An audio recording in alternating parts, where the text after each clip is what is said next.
প্রিয় ফলোয়ার ভাই ও বন্ধুরা আমার দুই ভারত বাংলার আমরা যারা গুরুজি ডাক্তার রবীন বর্মন স্যারের শিষ্য আছি তাদের সাথে কেসটি শেয়ার করি। আমরা তো কথা বলেই থাকি যে অ্যালার্জির চিকিৎসা করা মানে দেনাদারকে তার দেনা বুঝিয়ে দেয়া, আর ওইটা বুঝিয়ে না দিলে তিনি যে কোনো সময় প্রাণ নাশ করবে।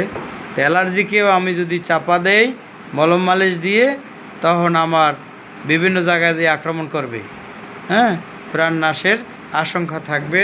তেমনি আমার এই রুগীটি দেখবেন, এর হইলে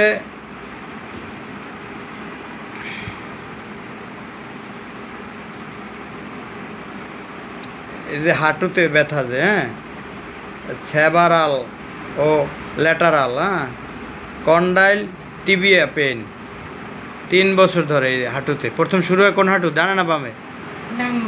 ডান ডান ডান হিপ, মানে কোমর থেকে শুরু করে ওই যে কন্ডাইল টিবিয়াতে পেইন হয় হাঁটুতে, হাঁটুর ভিতরে।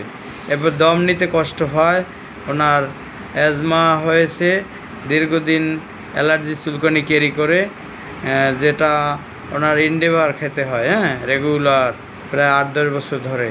এবার হৃৎপিণ্ডে যখন রক্ত গ্রহণ করে ফুসফুসে পাঠায়, আবার ফুসফুস থেকে গ্রহণ করে অন্য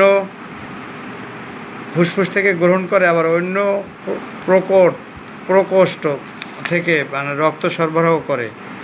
2টি অলিন্দ ও 2টি নিলয় থাকে এই আমাদের এই ফুসফুসে।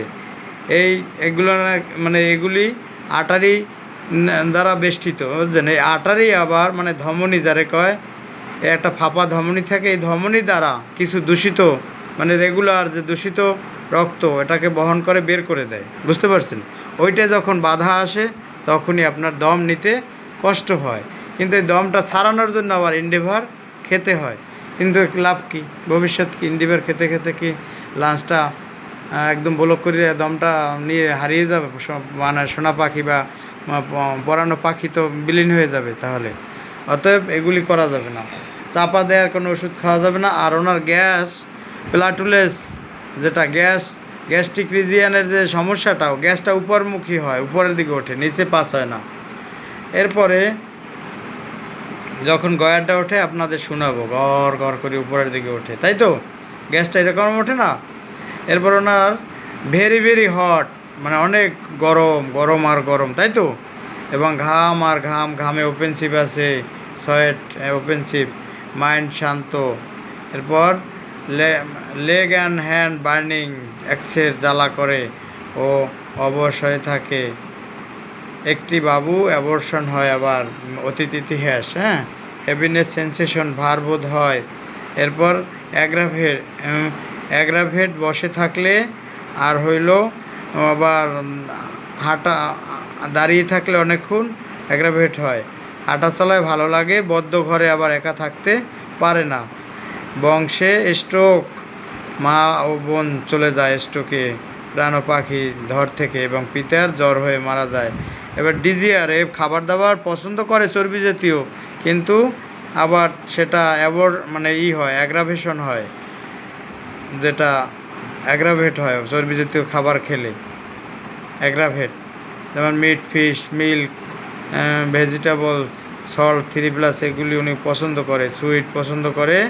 কিন্তু আর ওনার অ্যাবর্শন হইল টক, তিতা, ব্রেড, এগুলি রুটি মুটি এগুলি পছন্দ করে না, টক তিতে পছন্দ করে না। কিন্তু অ্যাগ্রাভেট হয় আবার চর্বিযুক্ত খাদ্য খেলেই, ফুড খেলেই, মিল্ক খেলেই, এগুলো সহ্য করতে পারে না খেলে। আর স্ট্যান্ডিং ও যদি বসা থাকে সিট ডাউন, এতেও অ্যাগ্রাভেট হয়। এবার লেগ, ওই যে গয়ার ওঠে, বসতে পারে না, দেখতে পাচ্ছেন হাঁটতেছে, ওই গয়ার ওঠে এইভাবে ঘর ঘর করিয়া। এরপরে লেগ, শুনতেই পাচ্ছেন, লেগ সোল্ট বার্নিং আর বার্নিং, জ্বালা আর জ্বালা, যেমন মনে হয় যেন মরিচ দিয়ে লাগাই দিচ্ছে, এরকম ক্যাপসিকামের মতো।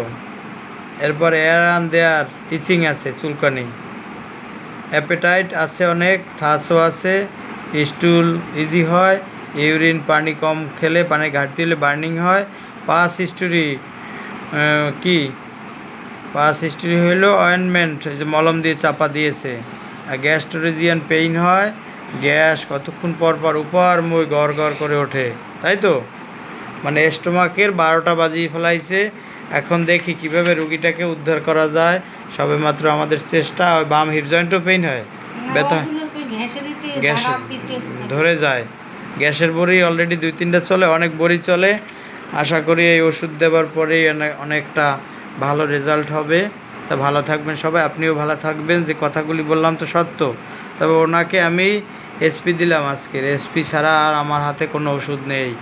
অন্য ওষুধ আবার পরে আসবে। তা ভালো থাকবেন আপনিও।